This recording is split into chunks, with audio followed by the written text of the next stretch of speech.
안녕하세요. 법무사의 모든 것의 류홍석 법무사입니다. 이번 시간에는 법무사 2차 과목 중에 하나인 형법의 학습 전략에 대해서 한번 얘기해보는 시간을 가져보겠습니다.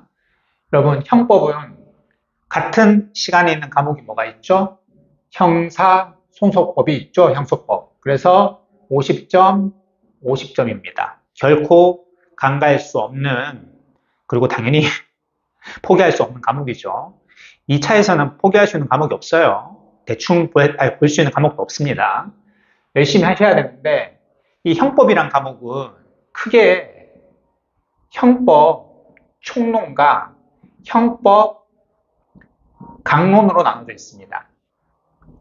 특히 이 형법이란 과목을 처음 접해본 사람들은 이 형법 총론을 공부할 때 이게 뭐 어느 나라 말인지 정말 이해가 안 갈 정도로 많이 난해해요. 그리고 엄청난 학설들이 있어요. 그렇죠? 엄청난 학설들이 있습니다. 그래서 이것 때문에 형법을 거의 그냥 가락이나 면하자라는 전략으로 뭐 하시는 분들도 계시고 거의 뭐 반포기 상태로 공부하시는 분들도 계시는데요. 일단 여러분, 형법 총론은 크게 걱정하실 필요가 없습니다. 일단 형법 총론에도 판례란 게 있죠. 물론 형법 강론에 판례가 집중돼 있지만 형법 총론에도 중요한 판례들이 있긴 있습니다. 그래서 그 판례들을 이해할 정도만 보시면 돼요. 법무사 2차 형법은 판례만 출제됩니다. 그래서 이 형법 총론의 엄청난 그 이론들을 이해하실 필요가 없어요. 굳이 이해가 안 되면 그냥 안 되는 대로 넘어가세요.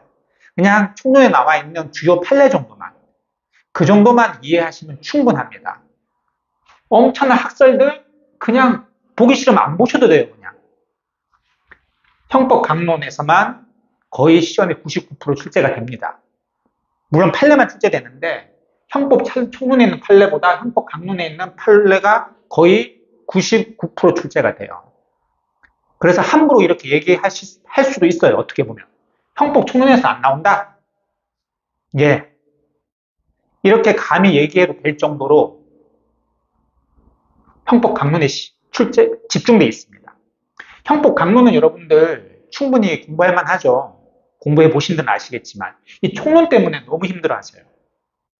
그리고 여러분들 형법 공부하실 때 엄청난 학설들이 많습니다. 여러분들 학설은요, 판례를 이해하는데 도움될 정도만 보세요. 난 그것도 보기 싫다. 그럼 보지 마세요. 실제 시험장에서 이제 학설이 있을 거 아니에요. 어떤 판례 사안이 나왔다. 그럼 이 판례에 대해서 뭐 다수설, 소수설, 막 어떤 학자는 뭐 이렇게 이 판례를 비판하고 어떤 학자는 이 판례에 대해서 동의하고 그리고 판례의 결론이 이렇게 있으면 여러분 학설을 알아도 적지 마세요. 판례만 적으세요. 난 학설 너무 많이 아는데 적고 싶은데 그래도 적지 마세요.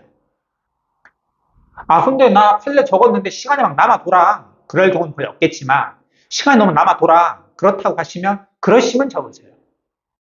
그러니까 제가 하고 싶은 말은 뭐냐면 이 학설 때문에 이거는 뭐 다른 과목도 마찬가지입니다. 제가 다른 과목 학습 전략을 설명할 때도 설명드리겠지만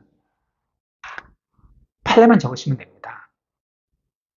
야, 판례만 적으면 간당간당하게 합격하는 거 아니야? 아닙니다. 충분 또는 수석에 가까운 점수를 받을 수 있어요. 판례만 제대로 적어주면. 대신 판례는 제대로 적어줘야 되겠죠. 판례를 제대로 적는다는 게 제가 뭐라고 그랬죠? 그 교재에 나와 있는 판례 그 요지 그대로 그거는 그렇게 적으면 제일 좋고요. 근데 그렇게 적을 수 있는 사람 몇 명이나 되겠습니까? 그런 소수의 천재들은 일단 무시하고요. 우리는 그거 다 생각 안 나요. 그럼 뭐요? 키워드만 생각나면 돼요. 이 판례 사안에서 그 판례 키워드만 적고 나머지는 소설로 그냥 갖다 붙이면 됩니다. 소설이 생각이 나나요? 시험장 가면요, 여러분들 엄청난 에너지가 발생됩니다. 자기도 모르는 소설 써집니다.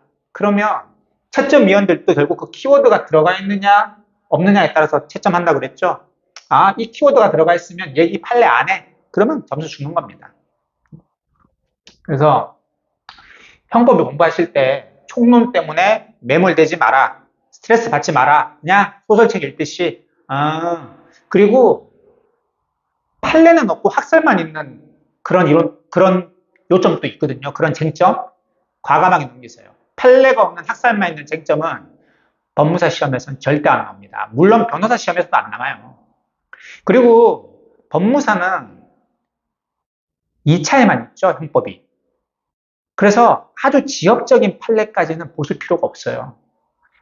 그러니까 변호사 시험이나 과거 사법 시험 같은 경우는 형법이 1차에도 있었기 때문에 객관식. 객관식이다 보니까 아주 변별력을 높이기 위해서 아주 지역적인 판례도 집어넣어요. 하지만 다행스럽게도 법무사 시험 같은 경우는 2차에만 형법이라는 게 존재하기 때문에 결국은 지역적인 판례보다는 중요 판례로만 문제가 구성이 됩니다. 한번 기출문제를 한번 쭉 보세요. 여러분들 어떤 공부를 하기 전에 기출문제를 한번 보는 거는 그거는 필수입니다. 문제가 물론 똑같은 문제는 나올 가능성이 적죠. 1차와 다르게 2차는. 하지만 어느 부분에서 출제되는지는 파악하셔야 될 거 아닙니까? 보시면 아시겠지만 판례사항 그리고 형법 강론에 집중되어 있습니다. 그리고 학설 교수님들끼리의 그런 대립이 있는 부분은 출제되지 않아요. 판례가 없이. 그래서 판례 위주로. 판례는 공부할만 하잖아요. 재밌는 판례도 많고요. 물론 가장 그 시험 문제가 집중되어 있고 매년 출제되는 분야가 있죠. 형법 강론에. 그 재산법 분야. 약간 좀 어렵죠. 뭐 사기, 횡령, 배임, 뭐 이런 경우는 좀 약간 어려운데, 뭐 뇌물 이런 것도 마찬가지고, 그건 뭐 국가적 법익에서. 그래도 그 총론의 난해한 이론보다는 훨씬 더 공부하기 수월합니다. 제가 당부드리고 싶은 거는 형법 총론의 엄청난 이론, 듣도 보지도 못한 이게 외국어 같은 그런 것 때문에 포기해야 되나? 그런 생각하지 마십시오. 형법은 고득점 전략으로 가셔야 됩니다. 형사소송법도 마찬가지고요. 형사소송법에 대해서는 제가 또 별도로 영상을 만들어서 올리도록 하겠습니다.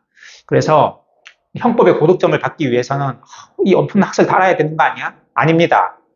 주요 판례만 확실하게 키워드 중심으로만 숙지하고 계신다면 형법 고득점, 여러분들이 비법대 출신이든 사법시험 및 경력이 있든 없든 상관없이 누구나 2차 과목에서 효자 과목을 만들 수 있습니다. 그래서 겁먹지 마시고요. 형법 총론 보면서 무슨 말이야? 이걸 이해해야 된단 말이야? 이해하실 필요도 없습니다.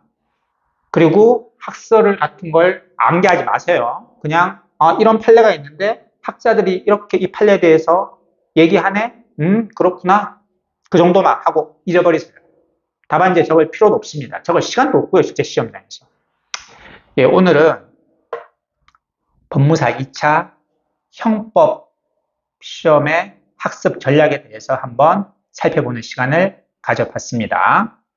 법무사의 모든 것의 류홍석 법무사였습니다. 지금까지 시청해 주셔서 감사합니다.